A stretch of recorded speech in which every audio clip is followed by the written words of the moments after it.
Hello नमस्कार दोस्तों, welcome back our official YouTube channel law with Ronit. दोस्तों आप सभी लोगों का हार्दिक स्वागत है। साथियों, एक नए वीडियो और एक नए ऑफिशियल अपडेट के साथ आपके सामने आ रहे हैं। ये जो ऑफिशियल अपडेट हम आप सभी लोगों के लिए लेकर के आ रहे हैं, ये है इंडियन कॉन्ट्रैक्ट एक्ट का एमसीक्यू सेशन। और आज हम इसमें एक एक एमसीक्यू सेशंस के बारे में देखेंगे कि किस किस नेचर के क्वेश्चंस आप सभी लोगों के सामने आ रहे हैं। तो आज जो आप यहां पर देख रहे हैं, लिखा है the following questions are based on the various important terminologies.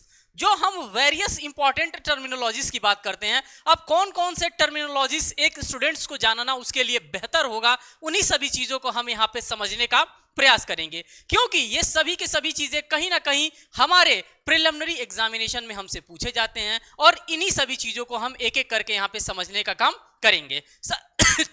साथ ही साथ यहां पे लिखा है test of the students knowledge and understanding of this terminologies and definitions की हम बात करते हैं। तो ये तो मोटा मोटा हमारा टेंटेटिव एक आइडिया हो गया कि हाँ, इस सेशन में हम यहाँ पे क्या करने वाले हैं, ये सेशन के बारे में आपको पता चल गया। अब हम एक एक क्वेश्चंस को यहाँ पे टेकअप करेंगे और एक एक क्वेश्चंस के माध्यम से हम समझने का प्रयास करेंगे कि ये कहना क्या चाहता है, इंडियन कॉन्ट्रैक्ट एक्ट हम लोगों से क्या कहना चाहता है। यहाँ पे सबसे फर्स्ट क्वेश्चन आपको क्वेश्चन नंबर 41 के रूप में देखने के लिए मिलेगा।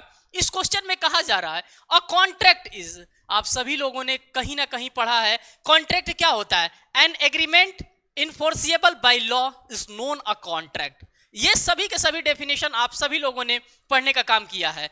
यहां पे हम ऑप्शंस को भी रीड आउट करेंगे कि ये ऑप्शंस क्या क्या चीजें हमसे यहां पे कहने का काम कर रहे हैं। तो पहले ऑप्शंस को हम देखेंगे। तो पहला इनका ऑप्शन क्या कह रहा है, देखिए पहले अगर हम ऑप्शन की बात करते हैं, पहला ऑप्शन कह रहा है an agreement enforceable by law की बात कर रहा है। अगर हम नेक्स्ट ऑप्शन की बात करते हैं कि नेक्स्ट ऑप्शन इनका क्या कह रहा है, an agreement against public policy. क्या आप कभी कोई हम एग्रीमेंट कर सकते हैं क्या पब्लिक पॉलिसी के बियॉन्ड जा करके? ऐसा तो आज तक हम लोगों ने इंडियन कॉन्ट्रैक्ट एक्ट में कभी पढ़ने का काम किया ही नहीं कि पब्लिक पॉलिसी, भाई पब्लिक पॉलिसी अगर बनाया गया है तो हम पब्लिक पॉलिसी के बियॉन्ड जा करके एग्रीमेंट कैसे कर सकते हैं? बिल्कुल नहीं कर सकते हैं। हम और मेरा एक मित्र मिलके यार चलो आज चलते हैं बैंक लूटने, क्या इस तरह से किया जा सकता है? इस प्रकार का एग्रीमेंट किया जा सकता है? नेवर, कभी नहीं किया जा सकता है। तो यहां पे आप एलिमिनेशन करना देख लिए, ये आपका ऑप्शन एलिमिनेट हो गया क्योंकि अगेंस्ट पब्लिक पॉलिसी की बात कर रहा है। और जैसे ही अगेंस्ट आ जाता है और किसकी बात आ जा रहा है, इस पब्लिक पॉलिसी की, तो इसको हम यहां से पहले ही एलिमिनेट करेंगे। नेक्स्ट ऑप्शन को यहां पे रीड आउट करेंगे, an agreement bye competent persons. Agreement हम कभी भी करेंगे कॉम्पिटेंट पर्सन से करेंगे। ये तो बात हमको समझ में आ रहा है कि जो भी हम एग्रीमेंट करेंगे वो एक कॉम्पिटेंट पर्सन से ही करेंगे। अब कॉम्पिटेंट पर्सन का मतलब क्या होता है, हम किसको कॉम्पिटेंट पर्सन के रूप में देखते हैं? जो 18 साल से ऊपर का होगा, जो साउंड माइंड पर्सन होगा, उसी को हम कॉम्पिटेंट व्यक्ति कहेंगे। ये बात तो ठीक है, लेकिन हमारा जो क्वेश्चन यहाँ पे पूछने का काम किया जा रहा था, वो कहा जा रहा था अ कॉन्ट्रैक्ट इज, कॉन्ट्रैक्ट क्या होता है? तो आप सभी लोगों ने पढ़ा है an agreement is enforceable by law is known a contract. फिर नेक्स्ट ऑप्शन को भी हम यहां पे पढ़ लेंगे। नेक्स्ट ऑप्शन यहां पे क्या दे रहा है, एन एग्रीमेंट बाय पार्टीज। तो जो यहां पे सबसे एप्रोप्रिएट हमारा आंसर देखने के लिए मिल रहा है वो हमारा ऑप्शन नंबर ए देखने के लिए मिल रहा है, और यही हमारा क्या होगा, यही हमारा करेक्ट आंसर यहां पे मार्क किया जाएगा। कहा जा रहा है a contract is an agreement of enforceable by law, यही हमारा करेक्ट ऑप्शन यहां पे मार्क किया जाएगा क्वेश्चन नंबर 41 का ए वाला। नेक्स्ट क्वेश्चन के पास आते हैं, क्वेश्चन नंबर 42 में। क्वेश्चन नंबर 42 आप सभी लोगों से क्या कहना चाहता है, क्वेश्चंस के हमें नेचर को ऑब्जर्व करने की आवश्यकता है। जितने बेहतर तरीके से हम क्वेश्चन के नेचर को समझेंगे, क्वेश्चन क्या कहना चाहता है, किस प्रकार के प्रॉब्लम्स को ये आपके सामने लेकर के आ रहा है, इसको हमें समझने की आवश्यकता है। A contract which is valid in itself, कह रहा है कि ये कॉन्ट्रैक्ट जो होता है वो वैलिड होता है अपने आप में। ये बात तो आपको समझ में आ ही रही होगी। आगे लिख रहा है कि but is not capable of being enforceable in the court of law is known as. अब इसके क्वेश्चन का कहने का मतलब क्या है, क्वेश्चन ये कह रहा है, क्वेश्चन के नेचर को समझिए। क्वेश्चन ये कह रहा है कि a contract which is valid, contract क्या होता है, अपने आप में वैलिड होता है, इटसेल्फ वो अपने आप में वैलिड होता है, but is not capable of being enforceable in the court of law की बात कर रहा है कि वो स्वयं से जाकर के कोर्ट ऑफ लॉ में अपने आप से इन्फोर्सिएबल नहीं हो सकता है। क्वेश्चन जो कहना चाहता था वो आपने समझ लिया। अब ऑप्शंस को देखेंगे कि ऑप्शंस इसके बिहाफ पे क्या क्या रखे गए हैं। तो ऑप्शंस की हम बात करते हैं तो पहला ऑप्शन रखा है वॉइड कॉन्ट्रैक्ट। साथियों जब जब हम वॉइड की बात करते हैं तो वॉइड एब इनिशियो इसको कहना हम पर्याप्त मानेंगे। वॉइड एब इनिशियो का मतलब क्या होता है, इनिशियल स्टेजेस से वो चीजें क्या होती हैं, शुरुआत से ही शून्य होता है। क्या होता है, शुरुआत से ही ये चीजें क्या होती हैं, शून्य होती है। तो यहां पे वॉइड कॉन्ट्रैक्ट की बात कर रहा है कि शुरुआत से ये चीजें क्या हैं, शून्य हैं। अब हमारा जो नेक्स्ट ऑप्शन यहां पे आ रहा है, नेक्स्ट ऑप्शन क्या कर रहा है अनइन्फोर्सिएबल कॉन्ट्रैक्ट की बात कर रहा है। तो ये जो हमारा क्वेश्चन पूछने का यहां पे काम कर रहा है, इसका जो हमारा एप्रोप्रिएट आंसर होगा वो क्या होगा। बी वाले में देखिए अनइन्फोर्सिएबल कॉन्ट्रैक्ट की बात कर रहा है। नेक्स्ट ऑप्शन में कह रहा है इनवैलिड कॉन्ट्रैक्ट की बात करता है और उसके नेक्स्ट ऑप्शन में कह रहा है इलीगल कॉन्ट्रैक्ट। तो जो हमारा एप्रोप्रिएट आंसर हमको देखने के लिए मिल रहा है, जो हमें समझने के लिए मिल रहा है, वो कौन सा हमारा एप्रोप्रिएट आंसर है, तो बी वाला यहां पे क्वेश्चन नंबर 42 का बी वाला ऑप्शन यहां पे 100% करेक्ट ऑप्शन है और इसी को हम यहां पे चूज करने का काम करेंगे। फिर एक बार क्वेश्चंस को आप रिपीट करके पढ़िएगा, आपको क्वेश्चन डेफिनेटली समझ में आ जाएगा। नेक्स्ट क्वेश्चन की बात करते हैं। नेक्स्ट क्वेश्चन आप सभी लोगों के लिए क्या लाया हूं, ये कह रहा है क्वेश्चन नंबर 43 कहिए या फिर 3 कहिए, whatever you want to say. देखिए यहां पे क्वेश्चन क्या कह रहा है, क्वेश्चन कह रहा है एन एग्रीमेंट। सबसे तो पहली बात जो कह रहा है वो एग्रीमेंट की बात कर रहा है। An agreement which is enforceable by law. जो आप लोगों ने पहला क्वेश्चन पढ़ा था, यहां पे अगर हम पहले क्वेश्चन की बात करते हैं कि पहला क्वेश्चन क्या कह रहा था, an agreement enforceable by law की बात कर रहा था। किसकी बात कर रहा था, तो इन्फोर्सिएबल बाय लॉ की बात कर रहा था। वही सेम क्वेश्चन यहां पे क्या कर रहा है, वही सेम क्वेश्चन आपसे यहां पे क्वेश्चन नंबर 43 के बाद क्वेश्चन नंबर 43 में आपसे पूछने का काम कर रहा है। कह रहा है an agreement which is enforceable by law at the option of one party. किसके ऑप्शन पे डिपेंड कर रहा है, it is depend upon the options of one party. एक पार्टी के ऑप्शंस पे ये डिपेंड करने का काम कर रहा है। आगे लिख रहा है but not at the option of the other known as. इसको हम किस नाम से जानते हैं, ऑप्शंस को हम देखेंगे। पहला ऑप्शन यहां पे कर रहा है कि valid contract. Option of the one parties का मतलब हम लोगों ने दो कॉन्सेप्ट पढ़ने का काम किया है, एक वाइड कॉन्ट्रैक्ट पढ़ने का काम किया गया है और एक वाइड एबल कॉन्ट्रैक्ट हम लोगों ने पढ़ने का काम किया है।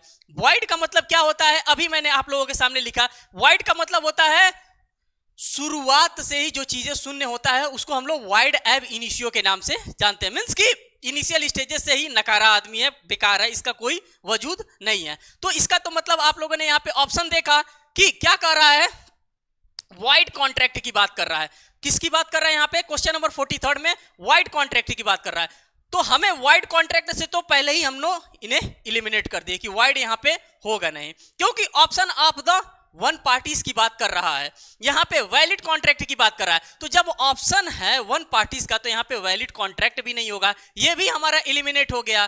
फिर हम देखेंगे नेक्स्ट ऑप्शन को, यहां पे वॉइडेबल कॉन्ट्रैक्ट की बात कर रहा है और जो हमारा एप्रोप्रिएट आंसर यहां पे मार्क किया जाएगा क्वेश्चन नंबर 43 का, वो सी वाला ऑप्शन हमारा यहां पे करेक्ट मार्क किया जाएगा, क्योंकि an agreement which is enforceable by law at the option of one party but not at the option of the other party is known as voidable contract। यही इसका डेफिनेशन होता है और इसी डेफिनेशन के माध्यम से चीजें हमें ऑब्जर्व करने की आवश्यकता होती है। तो यहां पे जो आपका करेक्ट आंसर मार्क किया जाएगा, ये कौन सा आंसर मार्क किया जाएगा, तो ऑप्शन नंबर सी यहां पे करेक्ट आंसर मार्क किया जाएगा। जो हमारा एप्रोप्रिएट है उसी एप्रोप्रिएट को ही हमें मार्क्स करने की आवश्यकता होती है, अदर किसी चीज को नहीं। तो ये जो भी बेसिक चीजें मैं आप सभी लोगों के लिए लेकर के आ रहा हूं, इन सभी बेसिक चीजों को जानना आपके लिए इंपॉर्टेंट है। नेक्स्ट क्वेश्चन नंबर की बात करते हैं, क्वेश्चन नंबर 44 की। ये क्वेश्चन आप लोगों से क्या कहना चाहता है, क्वेश्चन के हम नेचर को डील करते हैं। कहा जा रहा है a contract implied by law is known as. किसकी बात कर रहा है, इंप्लाइड बाय लॉ की बात कर रहा है। तो किस तरह से इंप्लाइड किया जाएगा, जब हम इसके ऑप्शंस को रीड करेंगे तो वहां पे हमें पता चलेगा कि किस तरह से इंप्लाइड किया जा रहा है बाय द लॉ के बिहाफ पे। कहा जा रहा है क्वाजाई कॉन्ट्रैक्ट की हम बात करते हैं। क्वाजाई कॉन्ट्रैक्ट का कॉन्सेप्ट हम लोग पढ़ते हैं अब आप लोग कमेंट सेक्शन में जरूर हमको बताइएगा कि ये जो क्वाजाई कॉन्ट्रैक्ट का जो कॉन्सेप्ट है किस सेक्शन से लेकर के किस सेक्शंस के बीच में हम पढ़ने का काम करते हैं। पहला आप देख लिए। सेकंड दे रहा है कॉन्टिंजेंट कॉन्ट्रैक्ट की बात करता है। ये क्या होता है कॉन्टिंजेंट कॉन्ट्रैक्ट और किस सेक्शन से लेकर के किस सेक्शंस के बीच में हमारा कॉन्टिंजेंट कॉन्ट्रैक्ट फॉल कर रहा है, इसको आपको जानने की आवश्यकता है। साथ ही साथ यहां पर दे रहा है इंप्लॉयड कॉन्ट्रैक्ट। ये इंप्लाइड कॉन्ट्रैक्ट क्या होता है, किस कॉन्ट्रैक्ट को हम लोग इंप्लाइड कॉन्ट्रैक्ट के नाम से जानते हैं। और एक और ऑप्शन हमारे पास दे रहा है एग्जीक्यूटर कॉन्ट्रैक्ट। ये इस टाइप का कोई कॉन्ट्रैक्ट एज सच होता नहीं है एग्जीक्यूटर कॉन्ट्रैक्ट, लेकिन यहां पे जो क्वेश्चन आपसे पूछा गया है कि a contract implied by law is known as, तो is known as a quasi contract. इसको हम किस नाम से जानते हैं, इसको हम लोग क्वाजाई कॉन्ट्रैक्ट के नाम से जानने का काम करते हैं। जो हमारा करेक्ट आंसर मार्क किया जाएगा वो कौन सा मार्क किया जाएगा, यहां पे इस क्वेश्चन के अकॉर्डिंग्स में हमारा ए वाला ऑप्शन यहां पे 100% करेक्ट मार्क किया जाएगा। क्वेश्चन नंबर 44 की अगर हम बात करते हैं तो बात करते हैं नेक्स्ट क्वेश्चन, क्वेश्चन नंबर 45 की। अब क्वेश्चन नंबर 45 आप लोगों से क्या कहना चाहता है। ये सीरीज थोड़ा सा मैं फास्ट चला रहा हूं क्योंकि मैं सभी से ये उम्मीद करता हूं कि आप सभी लोगों को ये चीजें पता होनी चाहिए, बस मैं आपके माइंड को पॉलिश करते हुए चल रहा हूं। नेक्स्ट क्वेश्चन यहां पे क्या कह रहा है an agreement enforceable by law is known as. Very first question मैंने आप सभी लोगों के सामने शो किया था और उसी वेरी फर्स्ट क्वेश्चन के अकॉर्डिंग्स में यहां पे भी फिर क्वेश्चन आप लोगों से पूछने का काम किया गया है 45 वाले में। कह रहा है an agreement enforceable by law is known as. क्या इसको हम लोग प्रॉमिस के नाम से जानते हैं? क्या कुछ अटपटा सा नहीं लग रहा है? ये जो क्वेश्चन पूछ रहा है क्वेश्चन के ही अकॉर्डिंग्स में जो हमको ऑप्शंस प्रोवाइड किया जा रहा है, कुछ अटपटा सा नहीं लग रहा है? An agreement is enforceable by law is known as promise. नहीं, ये तो ऑप्शन डेफिनेटली गलत है क्योंकि प्रॉमिस वहां पे हो ही नहीं सकता, किसी भी दशा में नहीं हो सकता। क्या होता है, तो an agreement enforceable by law is known as contract. Definition पढ़िए सेक्शन नंबर 2 एच में आप जाइए तो वहां पे ये चीजें आपको देखने के लिए मिलेगा। और हमारा यहाँ पे करेक्ट आंसर क्या मार्क किया जाएगा, तो हमारा जो करेक्ट ऑप्शन मार्क किया जाएगा साथियों, ये बी वाला ऑप्शन ही करेक्ट ऑप्शन यहाँ पे मार्क किया जाएगा। नेक्स्ट ऑप्शन को भी हमें पढ़ना जरूरी है। स्टूडेंट्स क्या करते हैं, जल्दी जल्दी में ऑप्शंस को ही छोड़ देते हैं। क्या पता इससे बेस्ट ऑप्शन भी हमको देखने के लिए मिल सकता है या ऑल ऑफ द एबव भी हमको यहाँ पे दे सकता है। तो हमें चारों के चारों ऑप्शंस पढ़ने की आवश्यकता है। यहाँ पे ऑब्लिगेशन दे रहा है, यहाँ पे लॉफुल प्रॉमिस दे रहा है, तो ये भी एलिमिनेट हो गया, ये भी एलिमिनेट हो गया। जब 3 ऑप्शंस को आपने एलिमिनेट कर दिया तो चौथा तो डेफिनेटली आपका आंसर हाई है। तो ये चीजें आपको यहाँ पर देखने के लिए मिला। नेक्स्ट क्वेश्चन की बात करते हैं, क्वेश्चन नंबर 46 की बात करते हैं। क्या कहना चाहता है क्वेश्चन नंबर 46, इसको भी जानना आपके लिए जरूरी है। देखिए कह रहा है कि अ प्रपोजल, या तो हम उसको प्रपोजल कहें या फिर हम उसको ऑफर कहें। अ प्रपोजल और offer when accepted become a.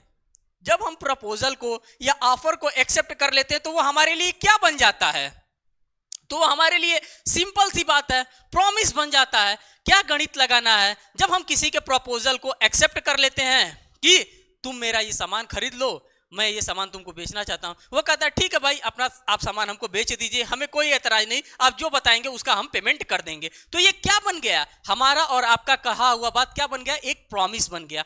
यहाँ पे जो हमारा क्वेश्चन दे रहा है उसी क्वेश्चन के अकॉर्डिंग्स में जो हमारा ऑप्शन यहाँ पे मार्क किया जाएगा वो ए वाला तो मार्क किया जाएगा, लेकिन हमें सभी के सभी ऑप्शंस को रीड आउट करने की आवश्यकता है। अब देखिए क्या क्या ऑप्शन दे रहा है। सेकंड में दे रहा है कॉन्ट्रैक्ट, तो क्या proposal offer when accept become contract बन सकता है? ऐसा तो हमने नहीं अभी तक पढ़ा, ये नहीं होगा। क्या वो एक्सेप्टेंस हो सकता है? ऐसा भी नहीं हो सकता। फिर क्वेश्चन को पढ़िए, फिर ये ऑफर भी नहीं हो सकता। जो हमारा करेक्ट आंसर मार्क किया जाएगा इस क्वेश्चन के अकॉर्डिंग्स में वो हमारा ऑप्शन नंबर ए होगा, प्रॉमिस ही होगा और सिर्फ प्रॉमिस होगा। नेक्स्ट क्वेश्चन की बात करते हैं, क्वेश्चन नंबर 47 की बात करते हैं। क्या कह रहा है क्वेश्चन नंबर 47, यहां पर देखिए 47 आपसे क्या कह रहा है कि offer is defined under section number 2 sub clause A. Offer को तो हम लोगों ने डिफाइन करने का काम किया है, कहां पे डिफाइन करने का काम किया है, तो ऑफर को हम लोगों ने डिफाइन करने का काम किया है सेक्शन नंबर 2 के क्लॉज ए के अंतर्गत हम लोगों ने डिफाइन किया है। ऑप्शंस देखिए, कह रहा है पहले ऑप्शन में communication from one person to another. हम कम्युनिकेट करते हैं, कम्युनिकेशन का मतलब ये होता है कि मैं सामने वाले से, जैसे ये व्यक्ति है ठीक, ये अदर व्यक्ति है, जैसे ये इसका आंख हमने बना दिया, ड्राइंग अच्छा नहीं आता है फिर भी बना रहा है, यहाँ पे हमने आंख बना दिया। ये व्यक्ति इनसे बात करता है और ये व्यक्ति इनसे बात करता है। ऑप्शंस को कोरिलेट करिए। Communication from one person to another, ये पर्सन 1 हो गया, ये P1 हो गया, और ये क्या हो गया, ये P2 हो गया। यहां पे आप इसको ऑब्जर्व कर सकते हैं। तो कहा जा रहा है communication from one person to another person की बात कर रहा है। यहां पे हमारे क्वेश्चन के ही अकॉर्डिंग्स में हमें एप्रोप्रिएट आंसर चूज करने की आवश्यकता है। तो ऐसा तो हो नहीं सकता, तो ये ऑप्शंस को हमने यहां पे एलिमिनेट करने का काम किया। नेक्स्ट ऑप्शंस को रीड आउट करते हैं। नेक्स्ट ऑप्शन यहां पे क्या दे रहा है, एक मिनट इसको इरेज कर ले।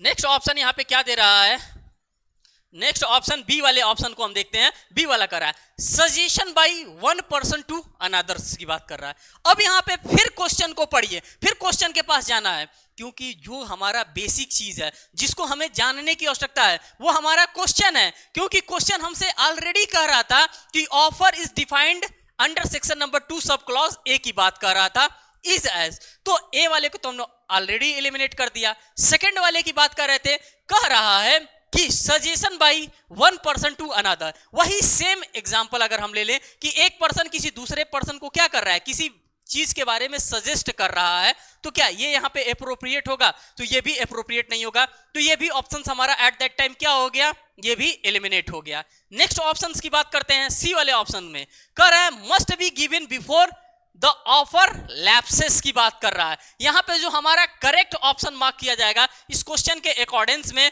ये हमारा सी वाला ऑप्शन यहां पे क्या किया जाएगा, हमारे सी वाले ऑप्शंस को यहां पे करेक्टली मैच किया जाएगा, और यही हमारा करेक्ट आंसर यहां पे होने वाला है अगर हम क्वेश्चन नंबर 47 की बात करते हैं।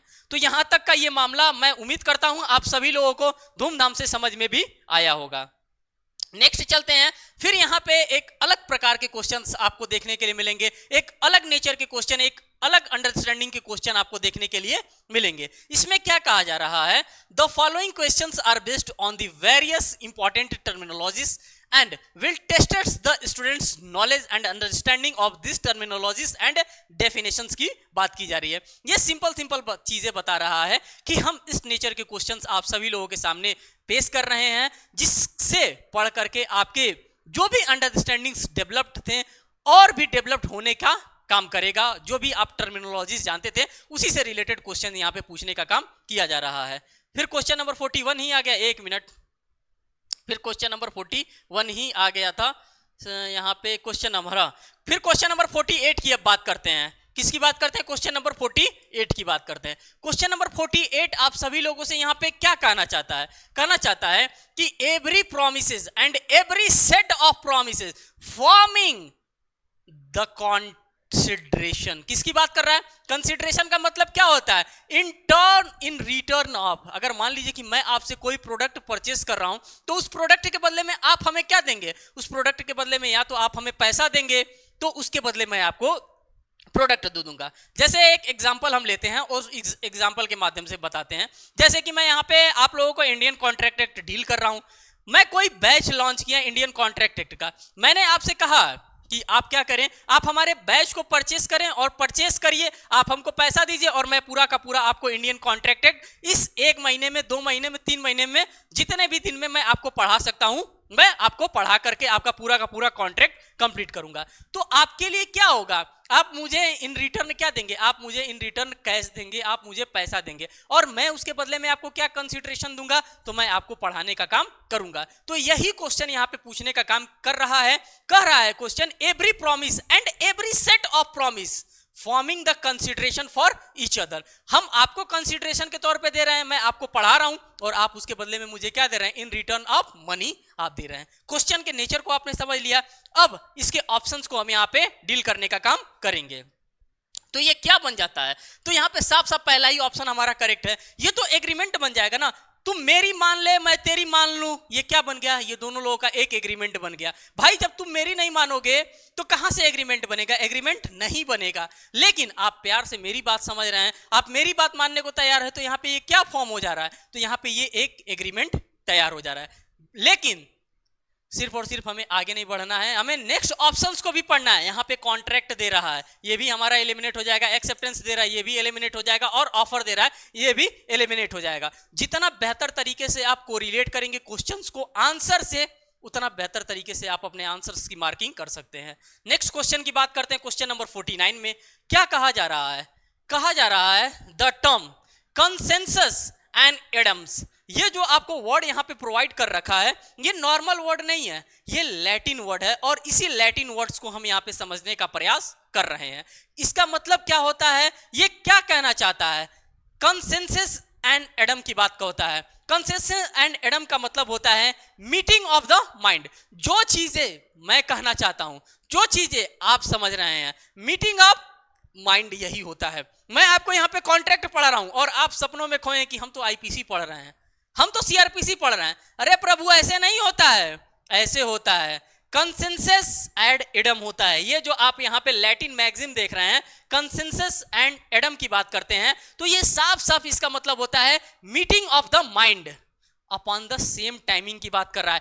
एक समय में ही आपके दिमाग का क्या होना चाहिए? मिलन होना चाहिए। उसी के बारे में ये बात यहाँ पे करने का काम कर रहा है, कंसेंसस एंड एडम। ये बार बार मैं इसलिए रिपीट कर रहा हूं क्योंकि यहां से क्वेश्चन आपके एग्जामिनेशन में डायरेक्टली हिट किए जाते हैं, और जब आपके एग्जाम में क्वेश्चन आते हैं तब दिमाग खुल जाता है कि ये पढ़ लिया होता है एक बार तो मजा आ गया होता।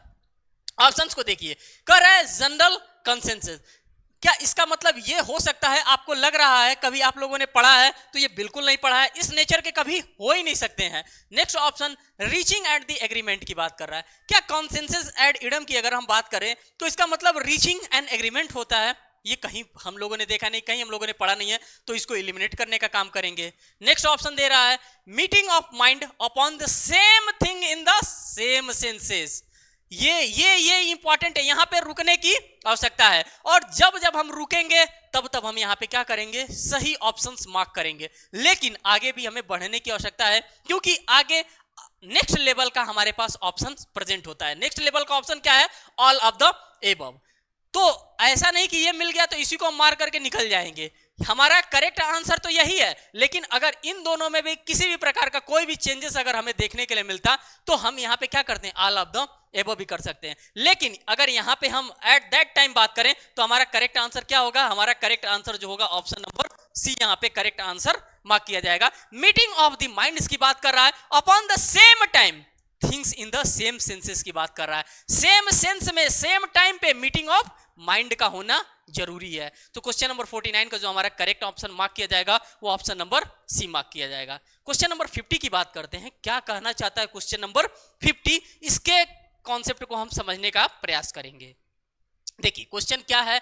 क्वेश्चन कह रहा है कि when an offer is made to a definite group of a person it is known as. इसको हम क्या कहते हैं? इसको किस नाम से जानते हैं? पहले क्वेश्चन के प्रॉब्लम को समझिए कि क्वेश्चन का प्रॉब्लम किस नेचर का है। आप लोगों से क्या कहना चाहता है? क्वेश्चन ये कहना चाहता है कि when an offer is made to a definite group of a person it is known as. इसको किस नाम से हम जानते हैं? तो क्या इसको हम लोग जनरल ऑफर के नाम से जानते हैं? जनरल ऑफर मैंने आपको बताया था कि Carlill versus carbolic smoke ball company आया था, उसमें जनरल ऑफर दिया गया था कि जो भी इस दवा को खाएगा उसको इन्फ्लुएंजा कभी नहीं होगा। किस तरह से खाएगा? तो मेरे बताए हुए प्रिस्क्रिप्शंस के अकॉर्डिंग अगर कोई इस दवा को लेता है तो उसको कभी किसी भी प्रकार की कोई भी बीमारी, इन्फ्लुएंजा टाइप की बीमारी नहीं होगी। वो क्या था? वो at that time general offer था। तो ये तो हमारा यहाँ पे एज सच जनरल ऑफर के जैसी कोई बात यहाँ पे हो नहीं रही है। तो ऑप्शन ए को हम यहाँ पे एलिमिनेट कर दिए। ऑप्शन बी कह रहा है अ ग्रुप ऑफर। ये ग्रुप ऑफर भी नहीं होगा। यहाँ पे क्या कह रहा है कि डेफिनेट ग्रुप ऑफ पर्संस के लिए कहा जा रहा है। ये किस नेचर का ऑफर है? हमारे पास दो प्रकार के ऑफर होते हैं, एक जनरल ऑफर होते हैं और एक स्पेसिफिक ऑफर होते हैं। तो ये किसको दिया जा रहा है? तो ग्रुप ऑफ पर्संस को दिया जा रहा है। तो जब ग्रुप ऑफ पर्संस को दिया जा रहा है तो ये किस नेचर का ऑफर कंसीडर किया जाएगा? तो ये स्पेसिफिक नेचर के ऑप्शंस के अंडर इसको कवर किया जाएगा। और क्वेश्चन नंबर 50 का जो आपका करेक्ट आंसर मार्क किया जाएगा वो सी वाला आपका ऑप्शन यहाँ पे 100% करेक्ट मार्क किया जाएगा। नेक्स्ट क्वेश्चन की बात करते हैं। क्वेश्चन नंबर 51 की बात करते हैं। ये क्वेश्चन नंबर 51 आप सभी लोगों से क्या कहना चाहता है, इसको समझने का प्रयास करिए। कह रहा है कि promise which form the consideration और party of the consideration for each other is called a. इसको अब क्या कहा जाता है, इस क्वेश्चन को समझने का प्रयास करिए।